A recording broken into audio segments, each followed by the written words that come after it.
Que coisa boa estar mais uma vez com vocês, nessa tarde chuvosa, mas tão linda, tão preciosa. Eu quero repartir com vocês hoje um dos textos mais caros ao meu coração, que é o Salmo 116.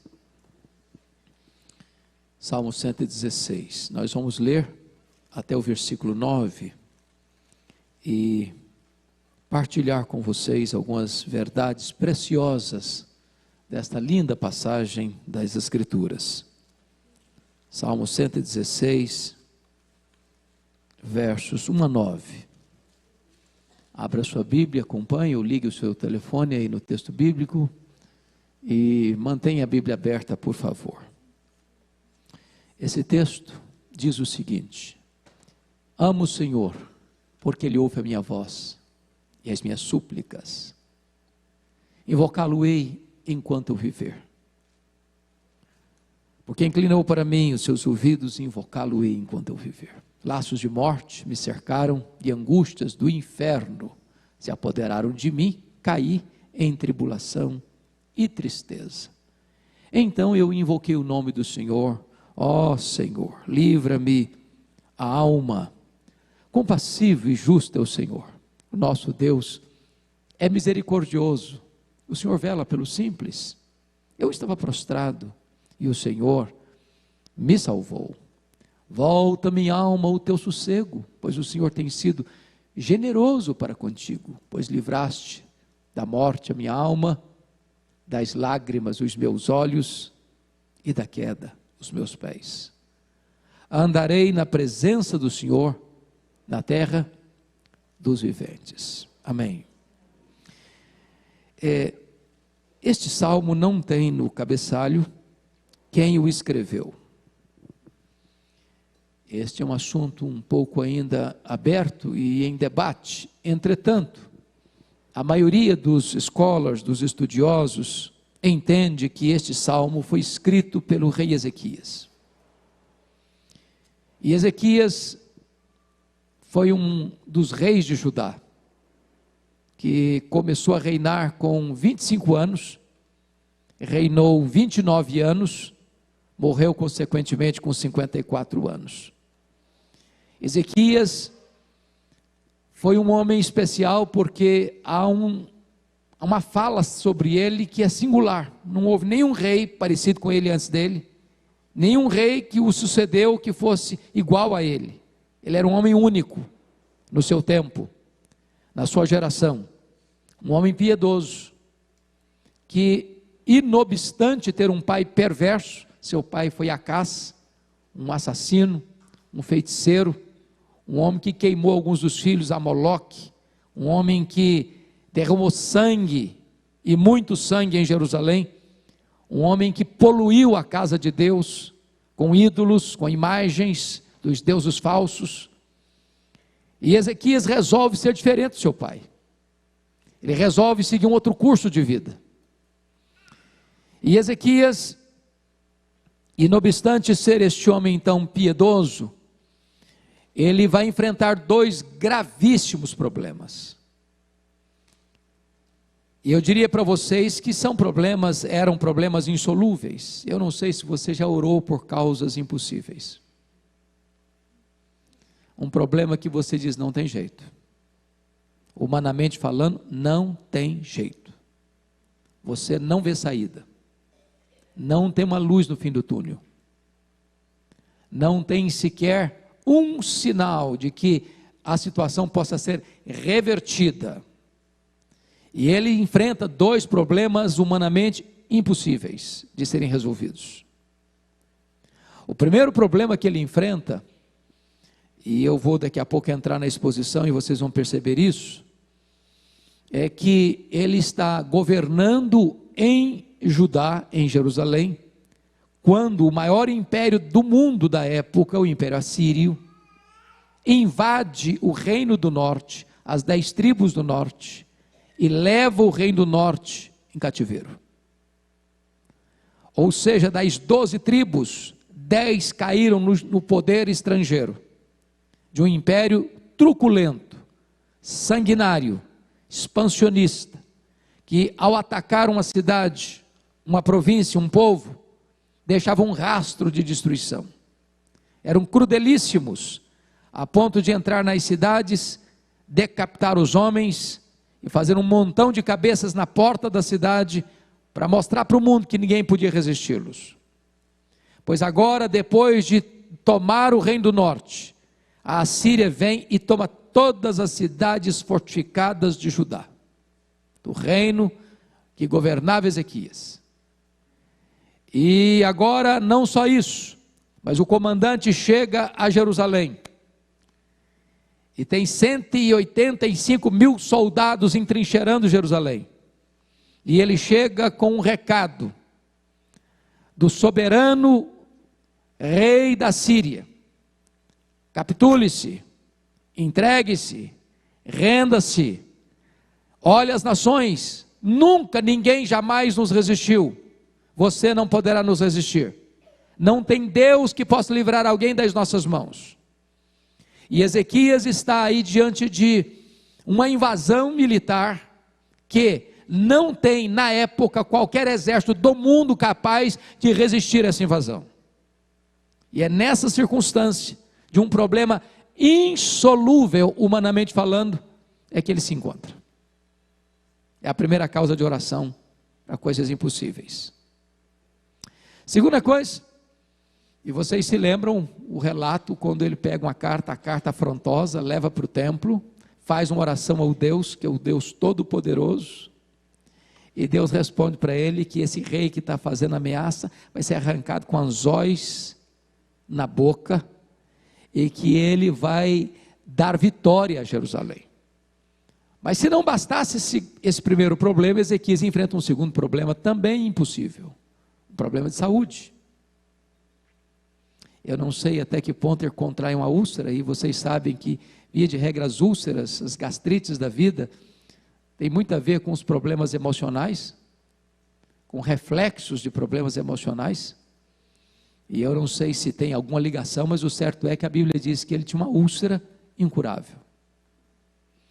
Embora ele fosse um homem muito rico, embora ele fosse um homem muito poderoso, embora tivesse todos os recursos da época para buscar tratamento, mas não tinha mais jeito para ele. E aí diz a Bíblia que Deus mandou na casa dele, não sei se no palácio, na casa, ou se o palácio era a própria casa, o certo é que Isaías vai lá, e diz assim para ele: põe em ordem a tua casa, porque morrerás e não viverás. Eu não sei, sabe quantos anos ele tinha nessa época? 39 anos. Foi 14 anos depois que ele começa a reinar, ele começa com 25, é que ele enfrenta esses dois problemas. Um problema de um iminente ataque militar e um problema de saúde incurável. Diz a Escritura que quando ele recebe esse recado do profeta Isaías, só restou para ele uma parede, e para a parede ele se voltou. E orou fervorosamente, e chorou copiosamente, e Deus respondeu rapidamente. O profeta não tinha saído da cidade ainda, quando Deus disse para Isaías: volta lá, e dize a Ezequias, príncipe do meu povo, que eu ouvi a sua oração, que eu vi as suas lágrimas, que eu o curarei da sua enfermidade, e que eu libertarei Jerusalém do ataque estrangeiro, e que no terceiro dia ele subirá à casa do Senhor. Quando o profeta voltou, Ezequias perguntou assim para ele: mas qual é a evidência, qual o sinal que Deus me dá de que ele atendeu minha oração? E o profeta pergunta: o que é que você quer? Que a sombra do relógio de Acaz, o pai dele tinha feito esse relógio, avance 10 graus ou retroceda 10 graus. Então o rei pensou: já que Deus vai fazer o milagre, eu quero maior. Por que maior?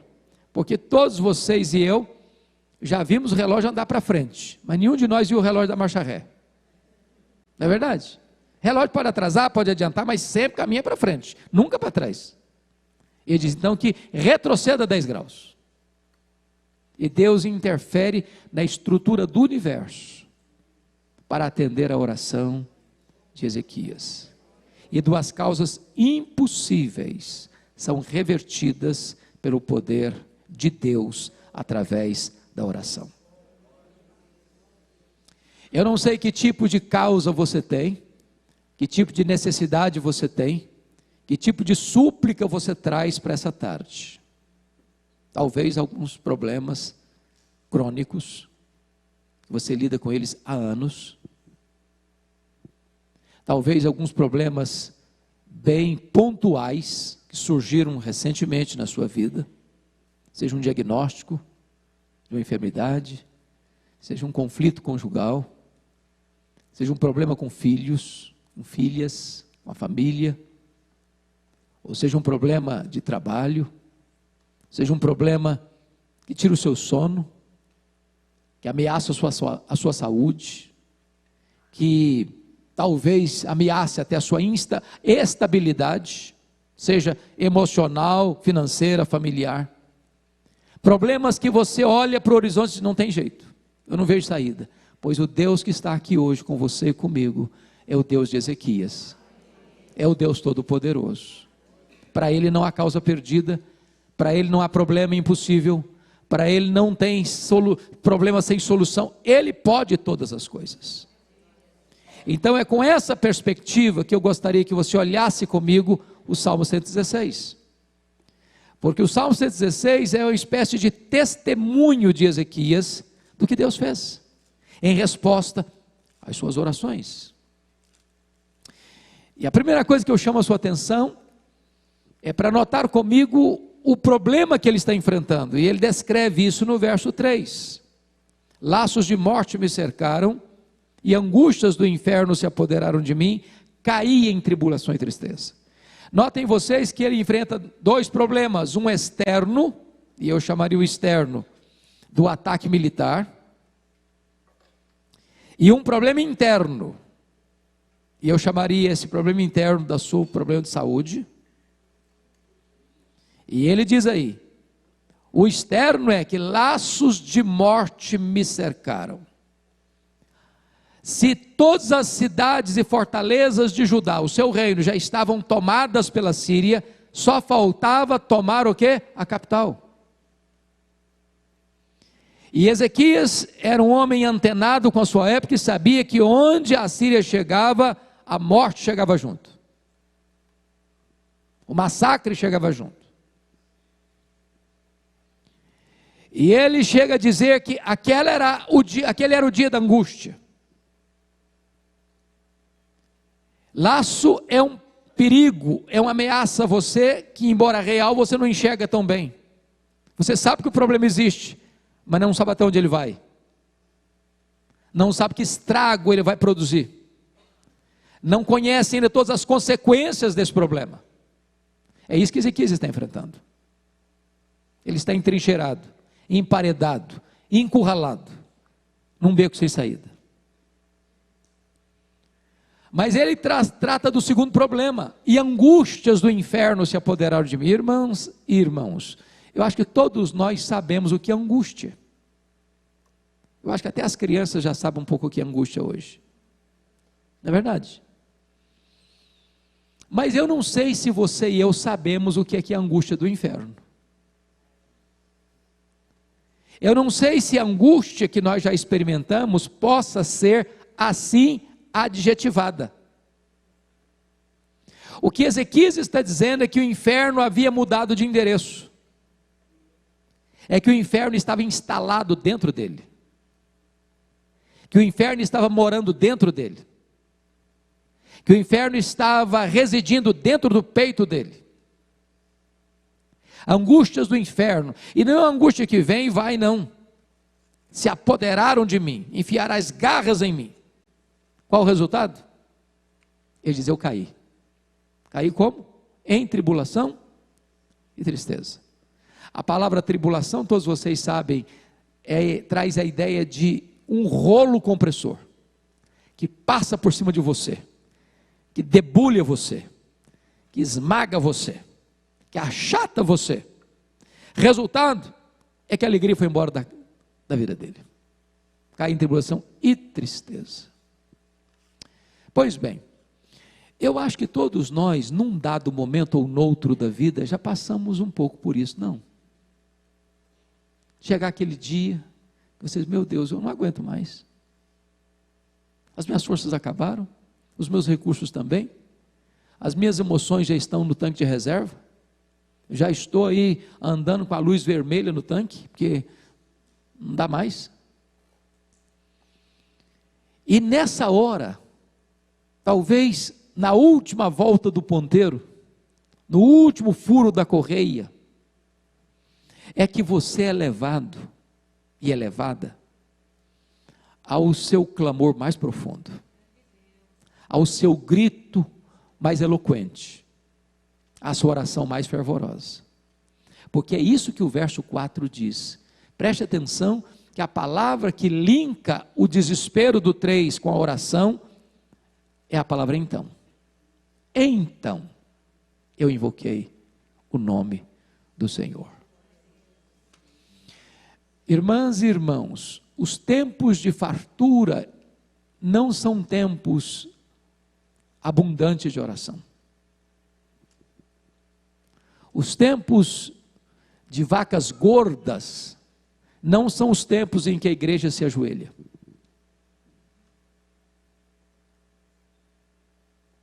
É por isso que o salmista diz: foi-me bom ter passado pela aflição.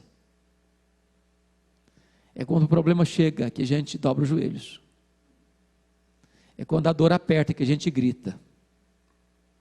Então eu invoquei o nome do Senhor. Se o sofrimento nos leva aos pés do Senhor, bendito o sofrimento. Mas quando ele invoca o nome do Senhor, ele descobre algo sublime, porque ele faz uma oração de livramento. Ó Senhor, livra-me a alma. Tem hora que você se sente como um Pedro afundando no mar, diz: salva-me, Senhor, livra-me a alma, Senhor. E eu não sei quantas vezes você já deu esse grito, por você, pelos seus filhos, pelo seu marido, pela sua esposa, pelos seus pais, pelos seus irmãos. Você se sente sozinha, sozinho, frágil, impotente, mas a oração é unir a fraqueza humana à onipotência divina. As impossibilidades humanas às possibilidades infinitas de Deus. E quando ele ora, olha o que ele descobre no verso 5. Isso é bonito, porque via de regra você descobre isso, é quando você ora. Ele descobre que Deus não só se importa com ele, mas a dor que lateja no peito dele, está pulsando também no coração de Deus. Compassivo e justo é o Senhor, o nosso Deus é misericordioso. A palavra compassivo significa padecer com. Às vezes a gente perde essa ideia de que Deus se importa com a gente, de que Ele é Pai, e tudo aquilo que mexe com um filho, mexe com um pai, mexe com mãe, não é verdade?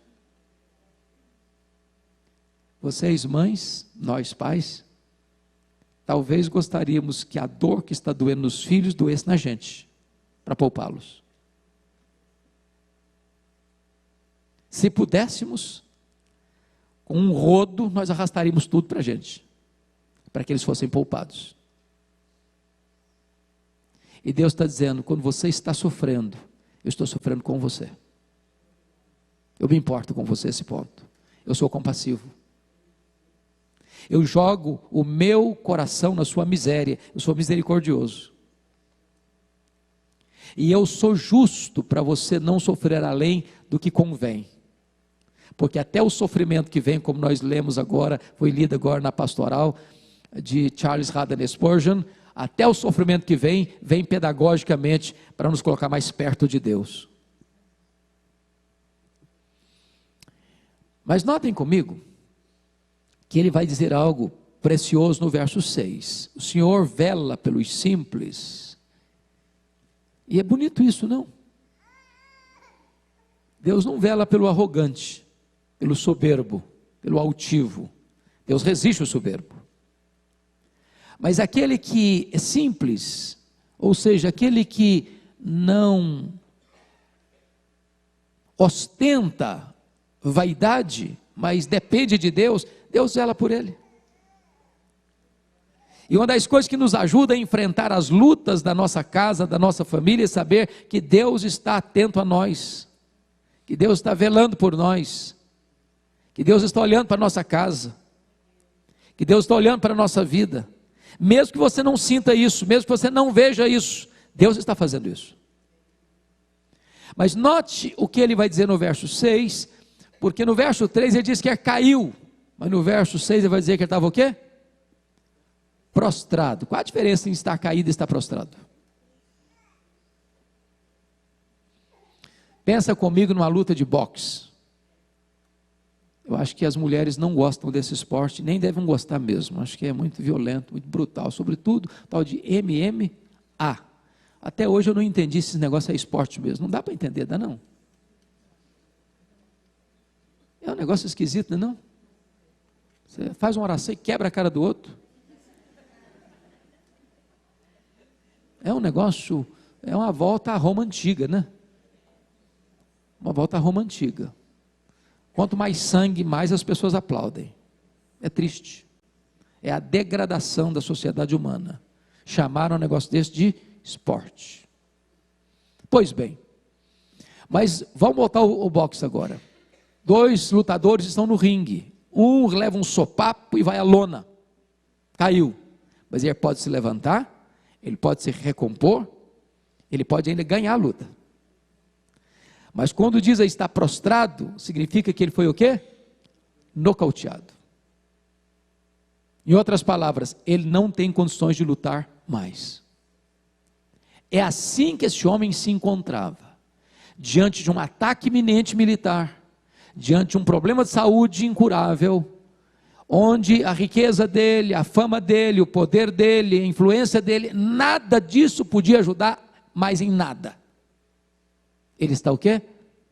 Prostrado.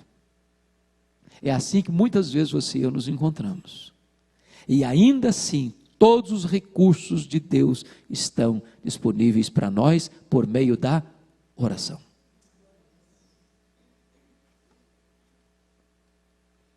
Está orando pelo seu filho? Não está vendo o resultado ainda?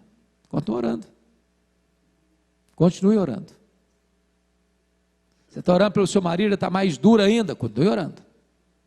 Deus está trabalhando. E Deus é poderoso para reverter os quadros mais sombrios por meio da oração. Agora vejam comigo que este homem vai descrever que tipo de livramento Deus trouxe para ele naquela circunstância. Olha o verso 8 comigo. Pois livraste da morte a minha alma, das lágrimas dos meus olhos, da queda dos meus pés. Ele mostra 3 livramentos aí. O primeiro livramento é o livramento espiritual. Livraste da morte a minha alma.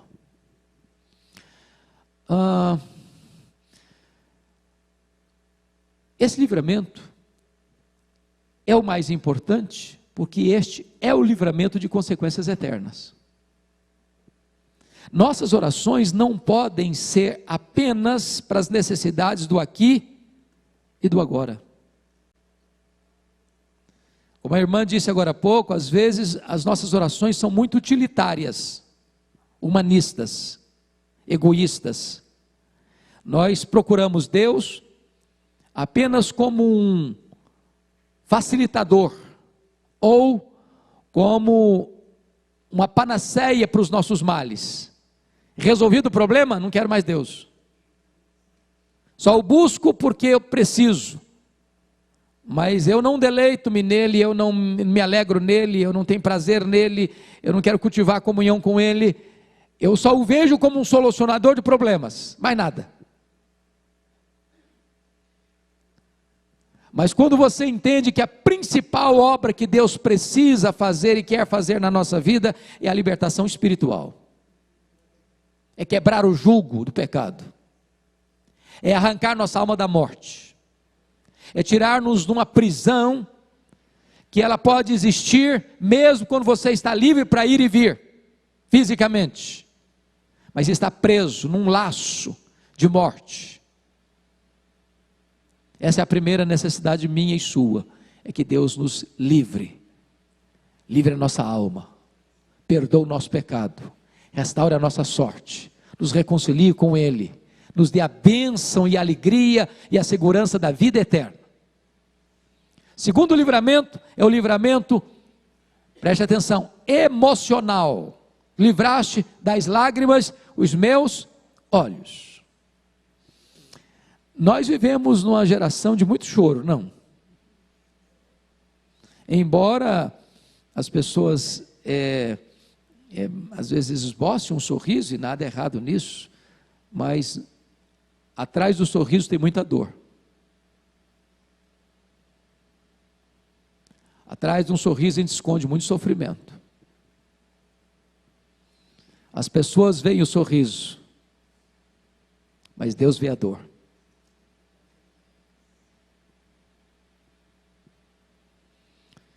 E o que é maravilhoso é que o nosso Deus é consolador, porque não só enxuga as lágrimas, Ele estanca o motivo das lágrimas.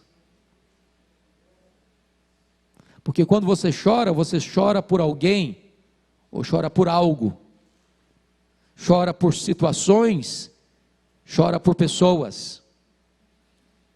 E quando Deus vem e intervém, Ele sana o problema, Ele cura a doença, Ele pacifica a alma, Ele afasta o inimigo, Ele triunfa sobre o inimigo. Veja você que era impossível para Ezequias, que já tinha todas as cidades, fortalezas de Judá já tomadas, e Jerusalém trincheirada, não dava prazo, não dava tempo para reunir um exército, para convocar soldados de outras cidades, e Deus despacha o seu anjo, e mata 185 mil soldados assírios, uma solução sobrenatural, inimaginável, imponderável, milagrosa. E é isso que Deus faz por você e por mim. Quando você chega no último furo da correia, no seu limite, diz: agora não tem jeito não, Senhor. Pois então você é candidato a um milagre. Deus faz milagres, Deus opera ainda hoje, Deus responde a oração ainda hoje, e Ele vem e pacifica a nossa alma, enxuga as nossas lágrimas. Mas em terceiro lugar, Deus traz não só livramento espiritual e emocional, mas Deus traz também livramento moral. Livraste da queda dos meus pés. Irmãs e irmãos, nenhum de nós, por mais experiente na fé, por mais maduro na fé, é suficientemente forte para ficar de pé, escorado no bordão da autoconfiança. Nenhum de nós aqui pode arrogantemente bater no peito e dizer: esse pecado eu não cometo. Disso aí eu estou imune. Não. Deus conhece a nossa estrutura e sabe que nós somos pó, frágeis.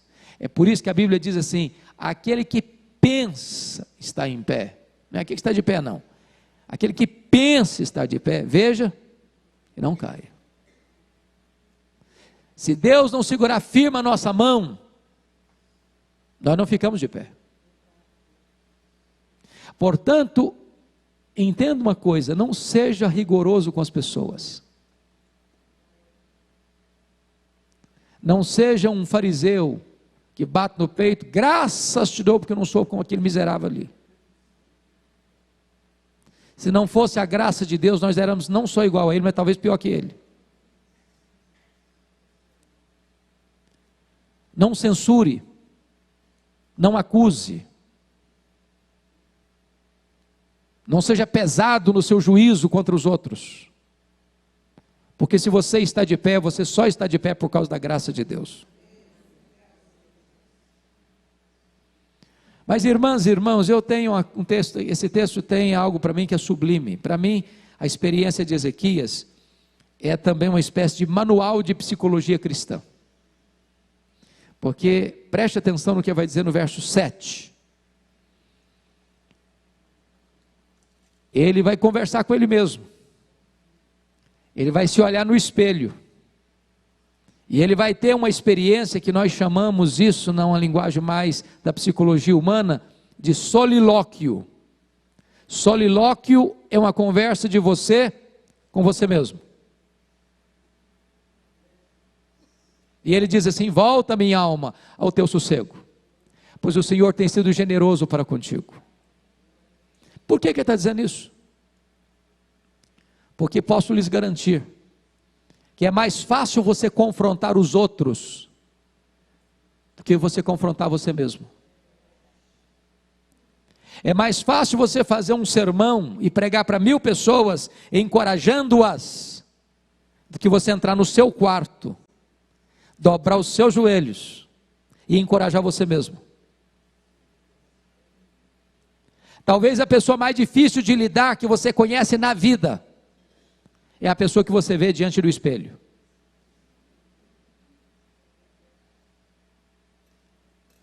E de vez em quando você precisa puxar suas próprias orelhas, chamar sua própria atenção, confrontar você mesmo, ter uma conversa no espelho. E é isso que Ezequias está fazendo. Volta minha alma ao teu sossego, pois o Senhor tem sido generoso para contigo. O que está acontecendo aqui com ele? Depois de Deus fazer tantas coisas lindas na sua vida, de trazer livramento, de trazer cura, lá está o Ezequias desassossegado, ansioso, roendo as unhas, tomando Lexotan para dormir.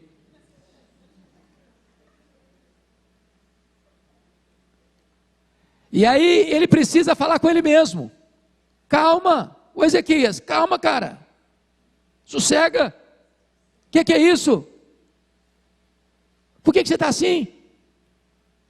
Você está estressado demais, está ansioso demais, está inquieto demais, está desassossegado demais, você está uma pilha de nervos, está com o nervo à flor da pele. Para pensar no que Deus já fez, toma posse do que Deus já fez, volta ao teu sossego, calma o coração, sossega a alma. Eu não sei se você vai precisar de fazer uma conversa assim, diante do espelho, mas de vez em quando a gente precisa fazer uma faxina, não só na casa, mas na alma. E eu queria concluir. E depois dessa experiência dele com Deus, ele toma 3 decisões importantíssimas. A primeira decisão está aí no verso 2, confira comigo. Porque inclinou para mim os seus ouvidos, e invocá-lo-ei enquanto eu viver. Às vezes os nossos votos com Deus são votos assim muito curtos, muito pontuais. Se Deus resolver isso na minha vida, eu vou frequentar a igreja sem faltar, pode chover, pode dar sol, 1 mês, pronto, passa rapidinho. Prometo, vou fazer um culto na minha casa. Culto chega, realizou, acabou. Ele diz assim: porque Deus inclinou para mim os seus ouvidos, porque Deus reverteu situações humanamente impossíveis, improváveis, imponderáveis, porque Deus fez milagres extraordinários na minha vida. A partir de hoje, enquanto eu viver, Deus vai ser o Senhor da minha vida. Eu vou depender dEle, vou falar com Ele, vou invocar o nome dEle. Segundo compromisso, está aí no versículo 9, ele diz assim: eu andarei na presença do Senhor, na terra dos viventes. Uma coisa é você orar, outra coisa é você viver depois que ora. Mas ele não vai viver na presença dos homens piedosos não, na terra dos viventes. É lá onde você pode ser hostilizado, criticado, zombado. Mas eu não vou viver diante dos homens, não vou viver diante de Deus, na tua presença. E aí não adianta usar máscara, porque Deus vê o coração. Terceiro e último compromisso que ela assume, está no versículo 1. Ele diz assim: eu amo o Senhor, porque Ele ouve a minha voz e as minhas súplicas. Quando você diz eu amo o Senhor, 3 coisas decorrem disso. Primeiro, se você ama o Senhor, você declara que ama. E quando eu leio os Salmos, uma das afirmações que são recorrentes nos Salmos é esta: eu te amo, ó Senhor. Qual foi a última vez que você disse para Deus: Senhor, eu te amo? Qual a última vez que você, ao falar com Deus, seus olhos brilharam? Seu coração bateu mais forte? Seu amor por Ele aflorou? Segundo, quem ama, além de afirmar o seu amor, quem ama tem tempo para a pessoa amada. Se você ama a Deus, você tem tempo com Ele. E quando você diz eu não tenho tempo, você está dizendo isso não é prioridade. Você tem tempo para tudo aquilo que é prioridade na sua vida. E eu queria encorajar vocês, irmãos e irmãs, a termos um tempo. Eu não sei qual é o seu tempo. Você vai ser 5 minutos, você vai ser 10 minutos, você vai ser meia hora. Mas para você estar sós com Deus. Eu estou aqui diante de mães e de avós. E se você ler a história da igreja, você vai ver que as pessoas mais influentes na história da igreja, por aquelas mães, que apesar da correria da vida, e de ter muitos filhos, conseguiam fechar a porta do seu quarto, e até os seus filhos sabiam: eu não posso interromper, minha mãe ou meu pai estão tendo uma audiência com o Todo-Poderoso.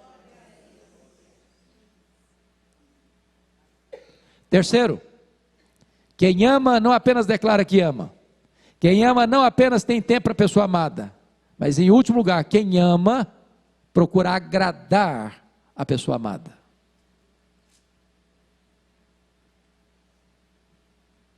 Deus não apenas faz uma obra em nós, mas Deus quer que nós andemos com Ele.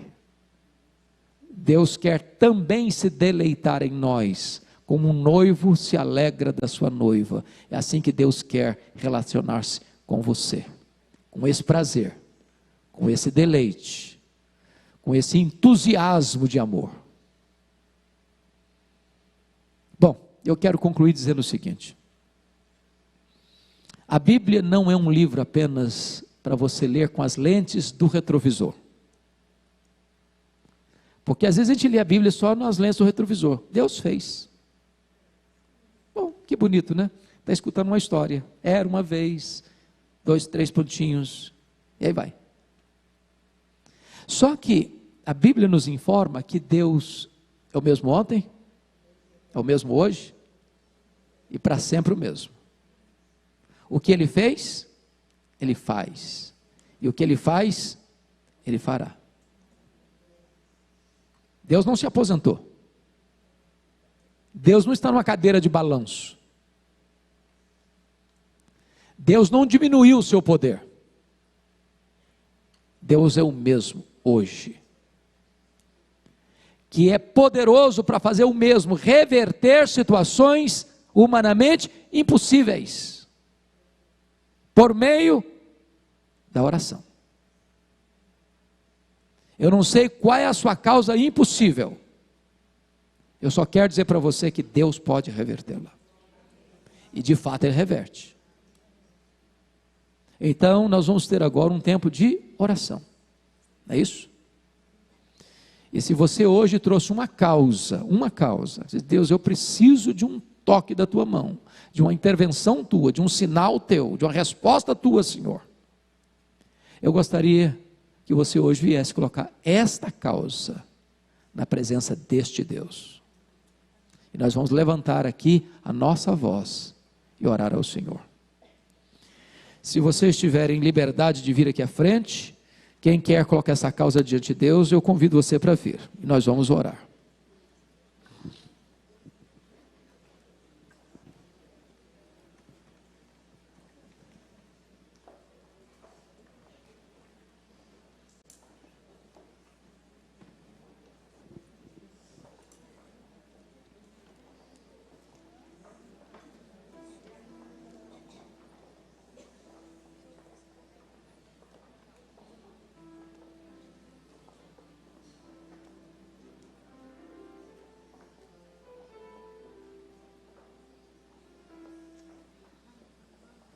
Bendito seja Deus. Bendito seja Deus, que não rejeita a nossa oração. Vamos orar. Deus, aqui estão tuas filhas, teus filhos, que vieram aqui à tua casa nesta tarde, porque te amam, porque confiam em ti, porque esperam em ti. Tu és o Deus Todo-Poderoso, tu estás entronizado acima dos querubins, tu tens o domínio do universo, tu tens as rédeas da história em tuas poderosas mãos. Meu Deus, nada foge ao teu controle. O teu trono não é ameaçado.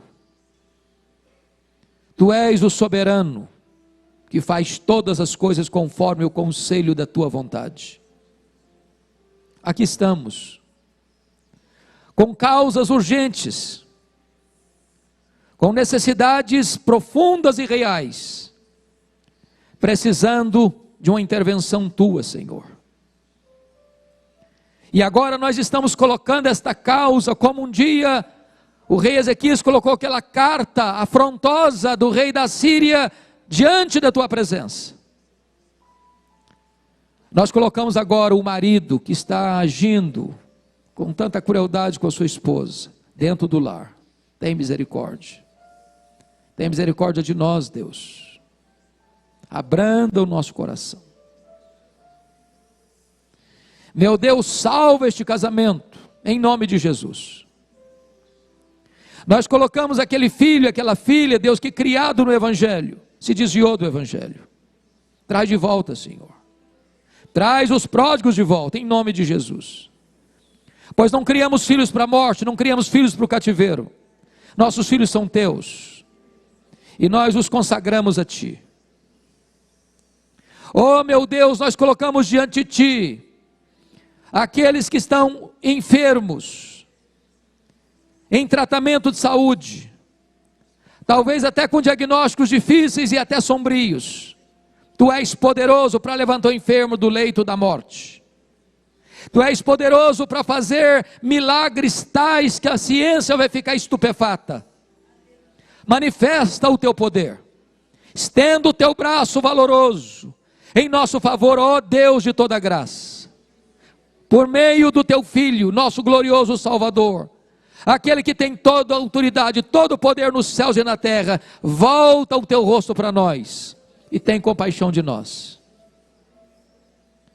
Ah, Senhor, tu bem sabes as lutas, as angústias da alma, os dramas da vida, aquilo que tem tirado o sono, que tem tirado a paz, que tem tirado a harmonia do lar, de muitos de nós aqui. Vem em nosso socorro, ó Deus, e dá-nos um sinal do teu favor. Manifesta a fortaleza do teu braço, libertador, salvador, e dá resposta às orações que estão sendo feitas nesta casa, nesta tarde, neste lugar. Meu Deus, que quando as tuas servas e os teus servos voltarem para casa hoje, voltem na convicção de que estas causas já estão nas tuas mãos, e de que tu estás trabalhando por nós, porque não há Deus como o nosso, que trabalha para aqueles que nele esperam. Louvado seja o teu nome. Nós esperamos em Ti, os nossos olhos estão postos em Ti, e nós cremos que Tu és poderoso para fazer infinitamente mais do que tudo quanto pedimos ou pensamos, conforme o Teu poder que opera em nós. Rendemos a Ti a honra, a glória, o louvor agora e pelos séculos eternos. Louvado seja o Teu nome, em nome de Jesus. Aleluia, aleluia, amém. Enquanto vocês estão aqui, vou impetrar a bênção, e depois vocês se assentarão para as últimas informações e participar do gostoso chá, tá bom? Que a graça do Senhor Jesus Cristo, que o insondável amor de Deus, o nosso Pai, que a comunhão, o conforto, a alegria e o poder do Espírito Santo sejam sobre vós e sobre todo o povo de Deus, agora e sempre. Amém. Amém. Podem assentar, queridas irmãs e irmãos.